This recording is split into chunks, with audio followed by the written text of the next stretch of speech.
මුගලන් මහරහතන් වහන්සේට මේ ඊර සඳ අතින් ස්පර්ශ කරන්න පුළුවන්. මුගලන් මහරහතන් වහන්සේට මේ පෘථුවිය අනිත් පැත්තට පෙරලලා පෘථිවි රසය ගන්න පුළුවන්. මේ බුද්ධ ශාසනයේ බුදුරජාණන් වහන්සේ හැරෙනකොට වෙට්ටිපුරම අපායේ විස්තර දේශනා කළා තියෙන මුගලන් මහරහතන් වහන්සේ. ජටාමඩුල්ල දිනු බලේ සන්තුෂිතය දිව්‍ය රාජ දිව්‍ය පුණ්‍ය පුඤ්ජයයි විරාජමාන මූර්තිපා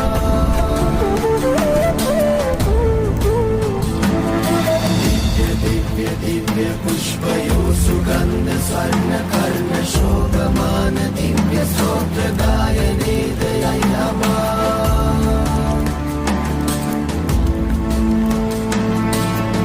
कौरुदो दुर्लभ वीरया दीपय देशय कालय में तमा सुवसप